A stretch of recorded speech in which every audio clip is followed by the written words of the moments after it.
Well, I'm a little confused as to who did what to whom, but the reality is, Alex,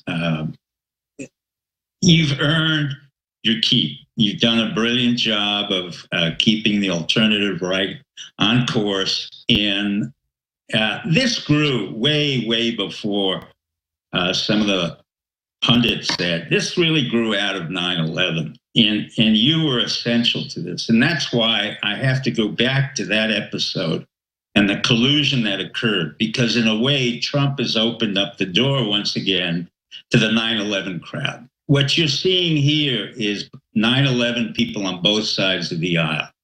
You have Comey; he was involved as a junior individual in the Justice Department. You certainly have Mueller, who was very much involved in 9/11. The classical white Anglo-Saxon Protestant who could do no evil. I do congratulate him on serving in the Vietnam War, but I do not congratulate him as a director of the FBI, because he tainted himself, he tainted the FBI, as did Comey and as did Freeze. So the FBI is a marked institution that really has very little value. We have the Secret Service, we have all kinds of other domestic entities. So one of the things that Trump did, unwittingly or wittingly, he was a Trojan horse.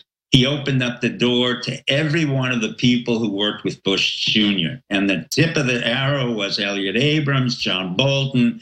Then you get a whole bunch of people who worked for Ted Cruz, Kellyanne Conway, blah, blah, blah. And they all received money. The reality of this show, as I understand it, and as you have come forth without any explanations from the former extreme left, which has switched to the right, i.e. David Horowitz or the boys from Los Angeles, whom I know, you really were the speaker and the spearhead of what 9/11 is about.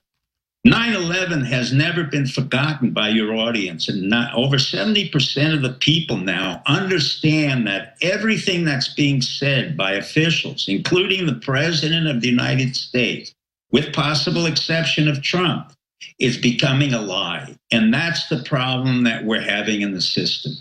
New York Times, the Washington Post, they all have been co-opted through 9/11. They're co-opted now. What we're not talking about, and this is pretty much of a deep state diversion, which is what the intelligence system wants you and our people to do, is not to talk about the wars that have been going on in Syria, Iraq, Afghanistan, and Africa. I have repeatedly stated that under no condition has Trump the right to send our troops into combat. He has neither the legal right, nor does he have the judicial or the popular right to send men into war for reasons that we don't agree with. And what I'm trying to say again to you, Alex, and to our people, is we're wasting trillions of dollars on generals who were involved in 9/11. Mattis went out there in Iraq and he did whatever he did, which isn't all that impressive to me, but he garnered his own reputation on the basis of that. These boys are not modest, these generals, because they like to self-inflate.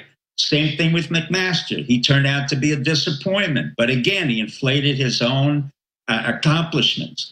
What has not been inflated is the reality that we're going to lose men and women to wars that don't belong to our national security. That's my next question. What do you make of U.S. forces striking yesterday, 18 miles in a 35-mile exclusion, no-go, no war zone, approaching a Shiite base, supposedly? Let me tell you what I'm making of this. And I said it to you before, but I don't expect you to kind of absorb it right away, not because you can't. I've said it repeatedly. If the CIA created another war, which they are doing in Syria, and I've had the good fortune and misfortune to have been interrogated by Bashar Assad's own people and security, and I was kept intact, and for 18 days I traveled around the country to report back to my intelligence individuals that this was not a regime you want to play with. And the reason I said that... No, it's sunk in. I'm not dumb. You're saying they're dug in. But I'm saying something else. What I'm saying is there should be no American soldiers on the ground. And I will tell you why. Hezbollah, which has been already recognized as a quasi-legitimate entity, as was Hamas and as was PLO, They are in the real estate business. They are incredible businessmen in Lebanon. But you do not mess with young men, 8,000 of whom have been in combat day in and day out for 7 years because you're only 10 minutes away from their house in Lebanon.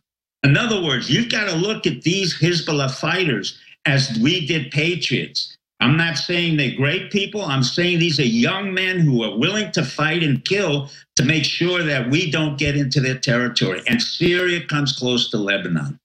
On top of that, we have never... No, I mean, as a patriot, you're saying we shouldn't be there backing a bunch of jihadis to take over a country that didn't attack us. Backing anybody. This is a war created by our CIA, our military... To overthrow Assad, so we shouldn't be there. But the argument is get rid of Assad. So why are you saying I wouldn't get that?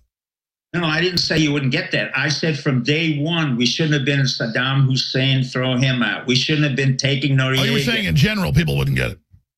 That's correct, and nobody's saying anything about it. I don't hear one word about the fact that we are spending trillions of dollars. No, I agree. We got to come back from break. I'm asking you then, why do you think this convoy got blown up 18 miles from some Shiite base? Because the convoy was just a target of opportunity. And what I'm saying is that the Shiites basically are going to defeat us. I'm going to say it repeatedly. You have the revolutionary... No, I understand. So we just blew up a convoy going up against the Shiites, or is that intel wrong? The intel isn't relevant anymore. What I'm trying to say is... I get it. It's all just a big monkey. Dr. Group, you developed Living Defense for us. It took you over a year to do it. Why is this so good? Because people are actually waking up to the problem that pretty much scares me the most. I mean, I try to make sure that I don't put toxins from food in. Well, I think one of the things he has to do is what I said a long time ago. Number one, he has no reason to have the press in the White House. He can do whatever he wants. You've been saying that for a year before he even got elected, and now he's saying maybe I should kick him out. Well, you know, Trump had very good instincts from day one, and he had to rely on a lot of people whom he couldn't trust. Many of them were Republicans who came out of the Heritage Foundation. He never really reached into our group, into the alternative media group. I mean, Breitbart was perhaps one of it, but Steve Bannon came in pretty late. And, you know, and he's been isolated from the beginning.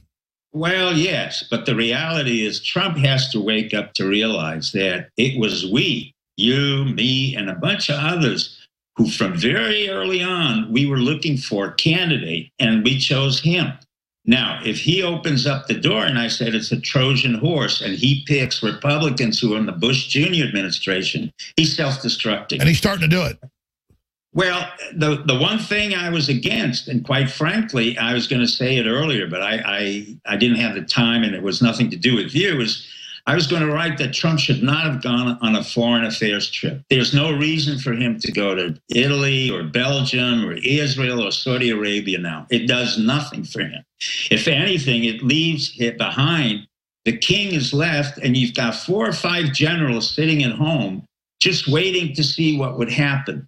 During that period of 9 to 14 days in any other era, there would have been a de facto military coup. Now, I'm not saying there is one. I'm just saying historically, that's what happens. At the same time, as much as he thinks he's in control from afar, he's not. He's not even... No, I got it. He thinks he's changing the subject, but they've already launched this thing before he left. Way before he left, and it's not coming just from the liberals or the Democrats. So that's what you're saying. I had that feeling a few days ago. They're heating this up before he leaves to pull something while he's gone. You hit it, Alex. And one of the reasons why I wanted to come on the show now was to tell him, but it's a little late, not to go overseas. That is a very bad decision. It's a very poor strategic choice. The Saudis don't need $110 billion worth of Lockheed Martin. Right now, what we need is a consolidation of power in the White House. Get rid of all the Republicans who came in through the Ryan factor. By the way, even Rupert Murdoch has flipped to Trump, I guess feeling sorry for him, and told him that Sunday. Everybody's telling him, fire everybody, don't leave, but he still did it. Well, I agree with Rupert. I mean, I don't know Rupert Murdoch. I knew Roger Ailes, and I've tracked Rupert Murdoch, and I have respect for his business acumen. But if you want to be in control, you know, trust is good. But as Dzerzhinsky, the father of the KGB or the NKVD, said, control is better. And one thing Trump is not doing, he's not in control. And that's one of the reasons why he feels very anxious. He's got his brother, his son-in-law, who really doesn't offer anything and is acting as an intercessor. Very weak. Very weak. He's got a daughter who, his lovely daughter, but very weak. You got Reince Priebus, very weak. You've got Spicer, very weak. Kellyanne Conway, very weak. By the way, he's rejected all their Supreme Court people, all their new federal judges, their new FBI. Who should he appoint those positions, or is that putting the cart before the horse? The Supreme Court and the FBI is secondary to the fact of, let's look at Nixon.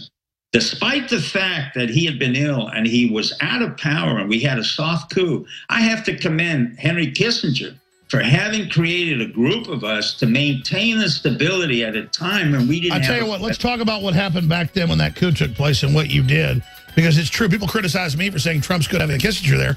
Kissinger, behind the scenes, actually wants to make a deal with Russia, doesn't want war with China. As bad as he's been in the past, he's nothing compared to current globalists. At least he knows the players. Let's talk about that and the way out for Trump and America straight ahead. Number one, Trump has to understand he has to get in control of the White House. Number one, he should fire everybody there. Number two, get rid of the newspaper. Number three, bring in Newt Gingrich, who understands how... I said Hollywood, but it's about the same. He understands the party. He understands what has to be done. He's effective. At the same time, bring in guys like myself and others who've we've chopped down agencies and we leave. We don't stay there. We don't get paid. We don't get honorariums. We're not part of the news. What I get called in for is to take down an institution, reorganize it, and it doesn't exist anymore. And that's what this country needs. If we don't do that, we're lost. I mean, well, look at the arrogance of these bureaucracies. The question I remember now was Kissinger. Kissinger's done a lot of bad stuff, big globalist. But he even knows we don't want war with China or Russia. He's been advising Trump. We'll say, oh, my God, you're for Henry Kissinger now. No, I'm not for Henry Kissinger. But he's more of a realist than the current neocons that just want total war. So, I mean, what's the word on what Kissinger is advising Trump to do?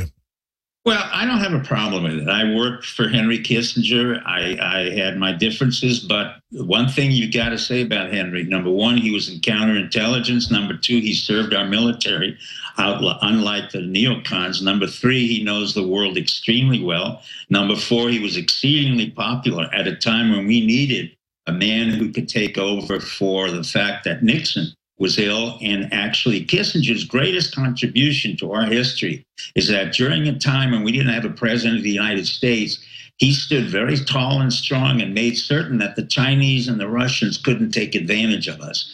We don't have that opportunity right now. That's why I was glad to see Henry Kissinger counsel Trump, because despite all the other issues, and I was against it, I was against the war in Vietnam, but nevertheless I participated, he still was a brilliant strategic analyst, and he was very effective in implementing something for a brilliant president who was Nixon. And despite what happened to Nixon, you cannot take away the achievements that he accrued, and thanks to Kissinger and his staff. He had one of the most brilliant staff I'd ever seen. Winston Lord in China, Chas Freeman, a whole bunch of guys who were never called back. And when you have somebody, they're still out there, the Foreign Service officers who served us exceedingly well, they're retired, but there's no reason not to go back to them. I'm not talking about myself. I'm talking about Frank Wisner, who's ambassador to Egypt, and we called him in when we needed him. Obama didn't know how to use them. A man like Chas Freeman, who came under the Bush Jr. administration, and the Jews, or Ginza, got rid of him because they didn't feel he was pro-Israel. That's nonsense. We've had a lot of talented people who are considered Sure, bottom line, and then I'm going to end this. We got our next guest here, Dr. Steve Pieczenik, but everything you're saying is obviously historically important. Why are the elites so against Trump? That endears me to him, but I see the economy buoying under Trump. I see major newspapers mad that we're trying to prop Trump up, saying it's Jones's fault the stock market didn't plunge. And I'm like, it's cartoon. I would write that to discredit myself. They're openly trying to crash the stock market? No, what's happening is they're intimidated by you. They're intimidated by what we say. They can't get a control on any of this that's occurring. This did not occur through the mainstream media, i.e. the mainstream media is no longer in existence. It is neither mainstream nor is it media. It's a ghost. It's not only a ghost, it's a dead entity, and it's kind of cringing from the grave. It's billions of dollars went underneath. The Post, all the iconic papers have gone. They're all propped up by drug dealers. Yeah.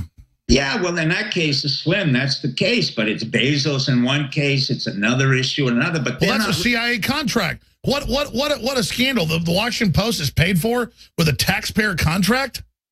That's correct. But the CIA underwrites a lot of other stuff. We don't want to get into that. I don't want to get caught in the CIA Machiavellian. What I want to say basically is, Alex, you have to continue on. We have what we have, and we basically, Trump has to listen. He's either in control or he's not. There will be no excuses. If he cannot garner control, namely get rid of everybody that he doesn't feel comfortable. By the way, all the experts are telling him that. They're all saying get rid of everybody. It doesn't take a psychiatrist to say, look, Trump, you came in on your instincts. You're going to come out on your instincts, or you're going to regret the fact that you didn't trust your instincts. But you shouldn't come back with your shields or on it. That's correct. He's going to lose it one way or the other. There are those of us who are willing to come in for nothing and just do what we have to do for the Republic and leave. Those are the ones who are loyal to him, not the ones who got millions of dollars from the Mercers or the super PACs, all that nonsense. Yeah, there's those of us that aren't sociopaths that actually care about the idea versus a sociopath. This is incredible. All right, StevePieczenik.com. Thank you so much, Doc. Amazing. And I watched the... For one of